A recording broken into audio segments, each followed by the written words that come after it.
नमस्कार बच्चों। आज हम पढ़ेंगे चिट्ठी का सफ़र। चिट्ठी के सफ़र के बारे में बात करेंगे, जानेंगे इस चैप्टर के बारे में, इस अध्याय के बारे में। यह अध्याय हमें क्या सिखाता है और कितना सिखाता है। चलिए स्टार्ट करते हैं।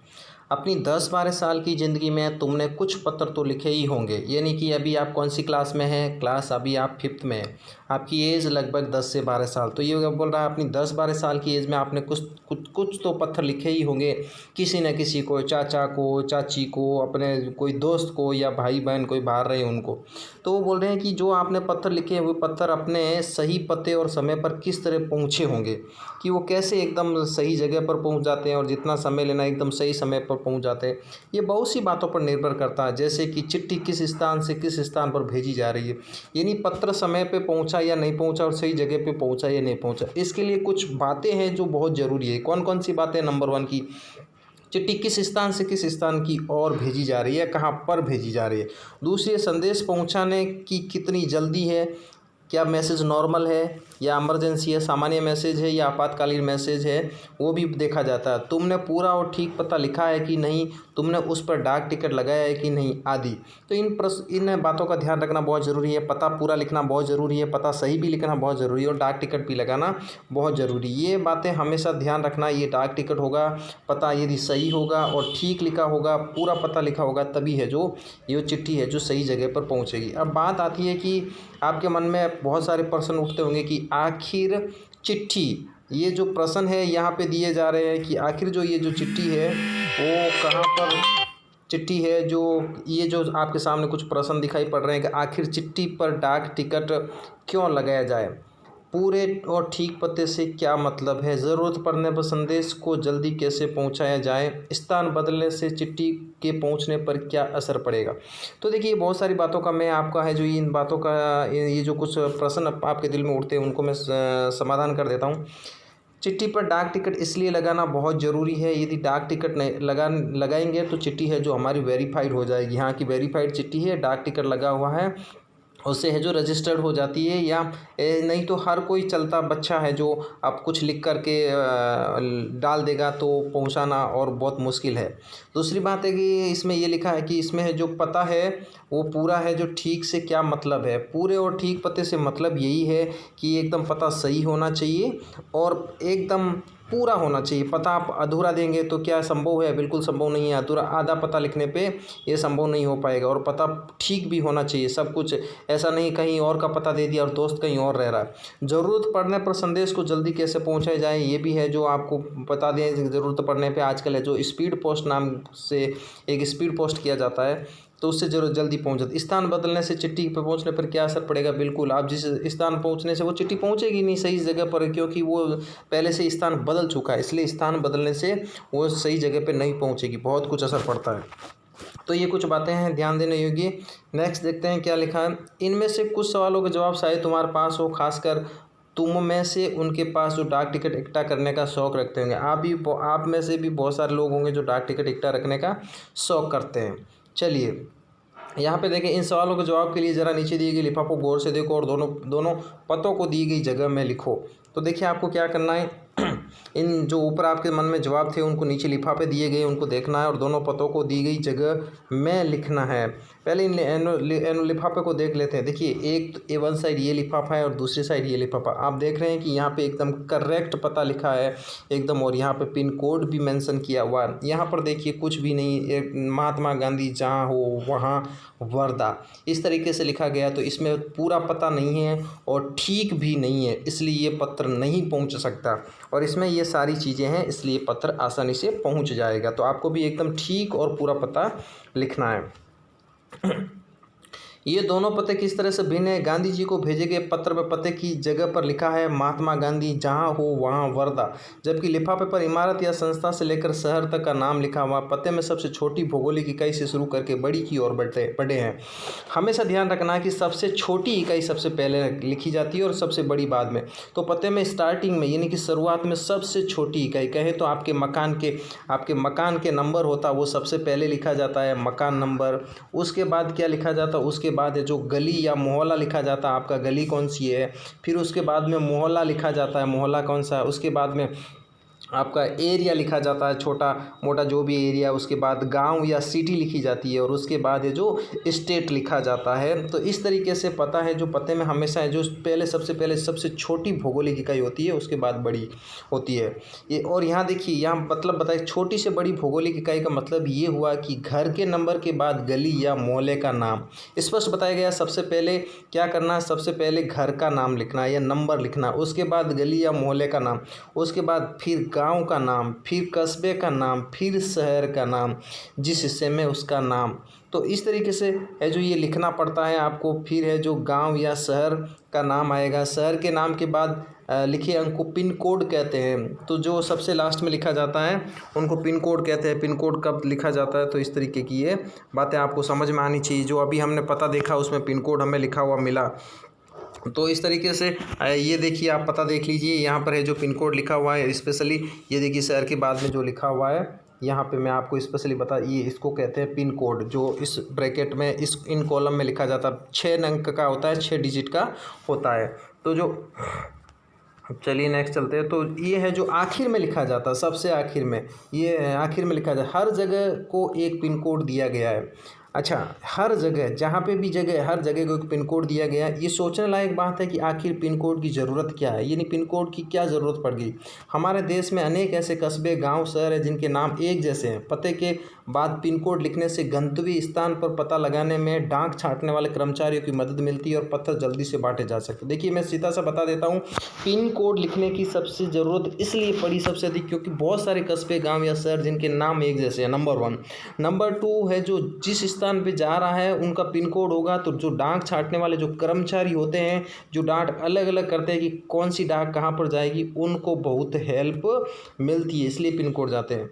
देखिए, पिन कोड की शुरुआत 15 अगस्त 1972 को डाक तार विभाग ने पोस्टल नंबर योजना के नाम से जाहिर की। उस समय जब लॉन्च की थी ये योजना स्टार्ट, उस समय उसका नाम था पोस्टल नंबर योजना के नाम। जाहिर है कि गांधी जी को मिले इस पत्र पर, उन्हें मिले किसी भी पत्र पर पिन कोड, नेक्स्ट देखते, पिन कोड का इस्तेमाल नहीं किया गया। हमने ऊपर एक पत्र देखा था, तो गांधी जी लिखा था जहाँ चाहा वहाँ वर्धा, गांधी जी वर्धा। तो इसका मतलब वहाँ पे ये पिन कोड नहीं लिखे थे। फर्क सिर्फ पिन कोड का नहीं, समय के साथ डाक सेवाओं में निरंतर बदलाव और विकास होता रहा है।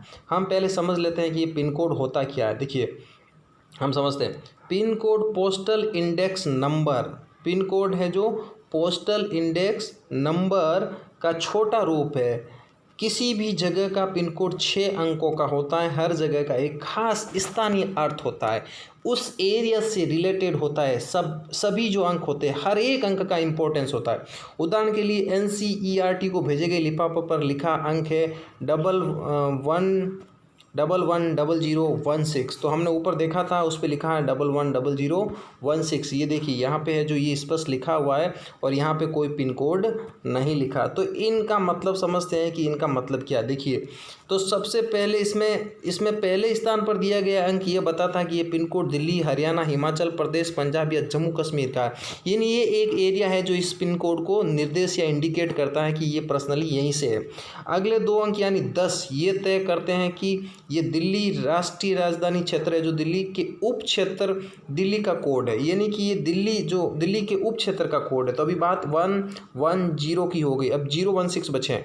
अगले 3 अंक यानी 106 दिल्ली उप क्षेत्र के ऐसे डाकघर का कोड है जहाँ से डाक बांटी जाती है। तो हर एक का अलग अलग मीनिंग होता है इस तरीके से।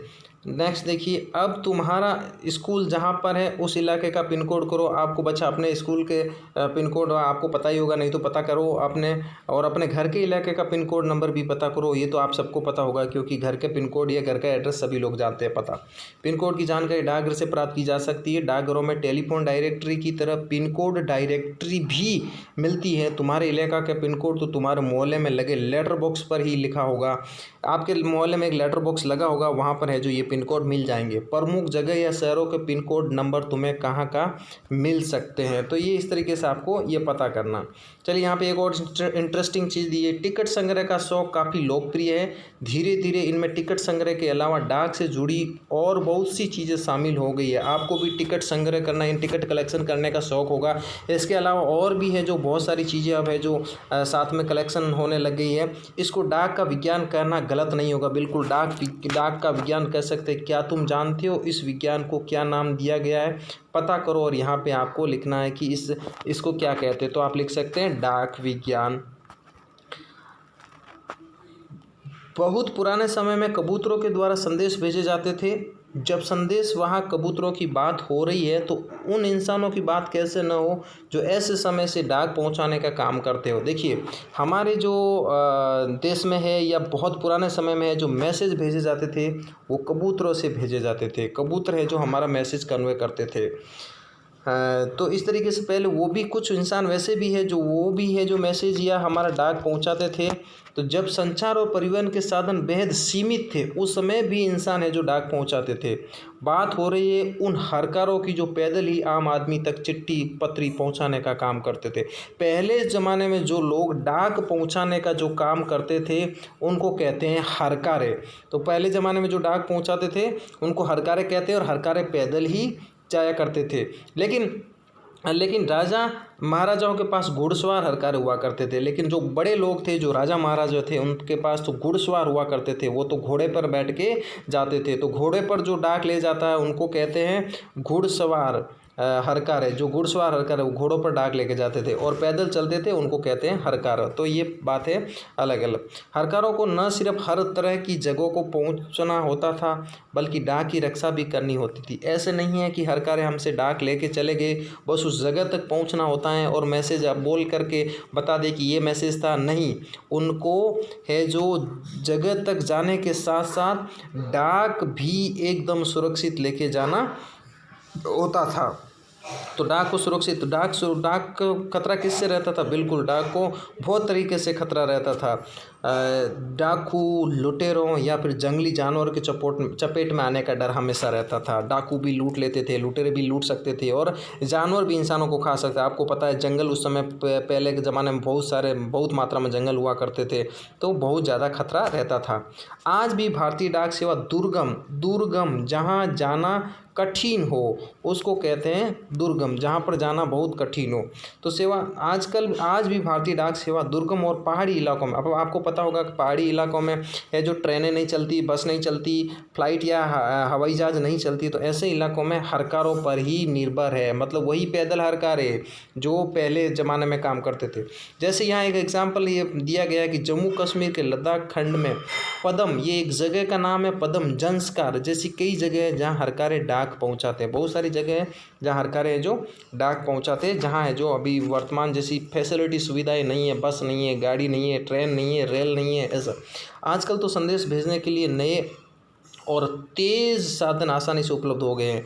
डाक बांटने में हवाई जहाज़, पानी के जहाज़ और जाने कौन कौन से साधन इस्तेमाल किए जा रहे हैं। डाक विभाग भी पत्र, मनी ऑर्डर के साथ साथ ईमेल, बधाई कार्ड आदि लोगों तक पहुंचा रहा है। कबूतरों की उड़ान से लेकर हवाई डाक सेवाओं तक का सफ़र दिलचस्प करने वाला है। देखिए पहले है जो कबूतर है जो डाक लेके जाते थे, उसके कबूतर के बाद हमने पढ़ा कि हरकारे हैं जो डाक लेके जाते थे। हरकारों के बाद अब हमने सुना है, हमने ये भी पढ़ लिया है कि है जो हवाई जहाज़ से भी लेके जाते हैं, उसके बाद पानी की जहाज़ से भी डाक लेके जाते हैं और बहुत सारे।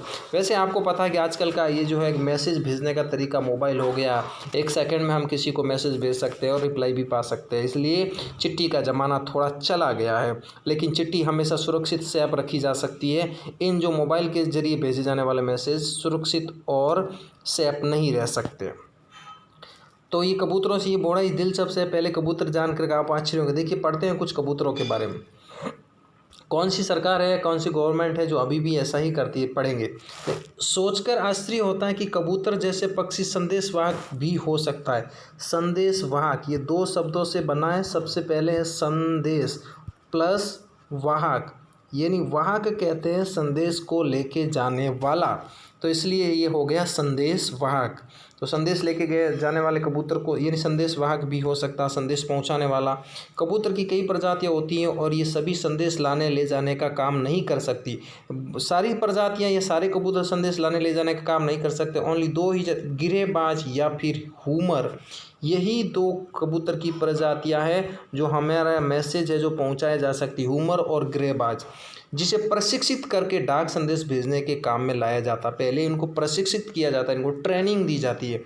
आखिर कबूतर अपना रास्ता ढूंढ कैसे लेता है? उन प्रवासी पक्षियों के बारे में सोचो और पता करो कि वे कैसे सैकड़ों मील का रास्ता और सही जगह तय कर पाते हैं। यानी कबूतर ये कैसे हो पाता है? ये ट्रेनिंग की वजह से हो पाता है कि डाक कहाँ पर, कब और कैसे पहुँचानी होती है। तो कबूतर है जो पुराने ज़माने में हमारी हेल्प करते थे और अभी भी देखिए आप बहुत आश्चर्यजनक बात है। क्या बात है? देखिए पुराना ज़माना में नहीं, अभी भी उड़ीसा पुलिस खास तौर पर हुमर कबूतरों का इस्तेमाल राज्य के कई दुर्गम, जहाँ जाया नहीं जा सके, जहाँ जाना बहुत कठिन हो, इलाका में संदेश, इस दुर्गम का मीनिंग है जहाँ जाना बहुत कठिन हो या जाया नहीं जा सके, दुर्गम इलाकों में संदेश पहुँचाने के लिए कर रही है।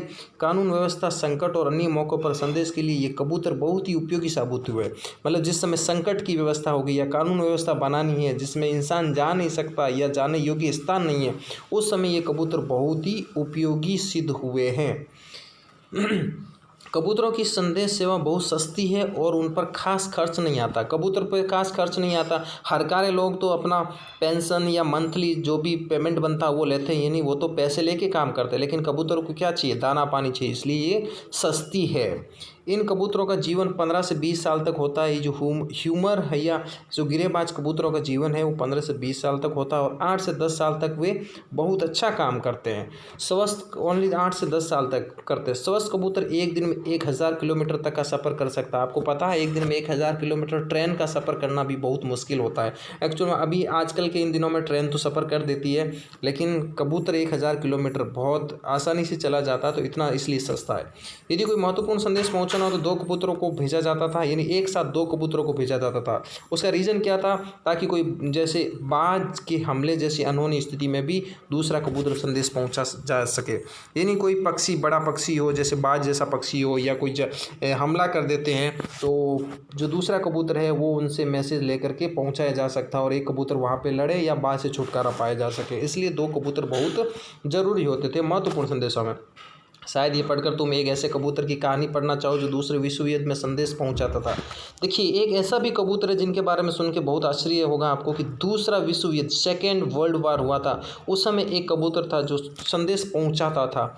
इस कबूतर की कहानी नेशनल बुक ट्रस्ट से अंग्रेजी में छपी एक किताब में दी गई है। किताब का नाम है ग्रे नेक। आप याद कर सकते हैं ये कि ग्रे नेक बुक है जिसमें अंग्रेजी में इस कहानी को छापा गया है उस कबूतर के बारे में जिसने सेकेंड वर्ल्ड वॉर यानी कि द्वितीय विश्व युद्ध के समय मैसेज करने का काम किया था, जो कि इस किताब के हीरो का नाम भी, और इस किताब के हीरो का नाम भी ग्रे नेक है। अगर तुम हिंदी में पढ़ना चाहते हो तो क्यों ना नेशनल बुक ट्रस्ट को पत्र लिखो कि वह किताब को हिंदी में भी छापे। ये रहा उनका पता, नेहरू भवन 5। देखिए पता एकदम पूरा कैसे लिखा हुआ। सबसे पहले देखिए छोटी भौगोलिक इकाई नेहरू भवन, फिर देखिए उस एरिया 5 इंस्टीट्यूशनल एरिया फेज, उसके बाद 11 वसंत कुंज नई दिल्ली एंड पिन कोड 110070। तो आप भी कोशिश कीजिए इस पते को लिखने के लिए क्या रिप्लाई आता है पता लिख कर देखिए। पता लिखने से बहुत सारे डाउट आपके मन में है जो क्लियर हो जाएंगे कि पिन कोड क्या होते हैं, छोटी से बड़ी भौगोलिक इकाई क्या होती है और पता कैसे लिखा जाता है और सही पता क्या होता है। आगे हम सीखेंगे पत्र लिखना भी और क्वेश्चन आंसर यानी प्रश्न उत्तर भी है जो हम लोग करेंगे। Thank you so much, bye.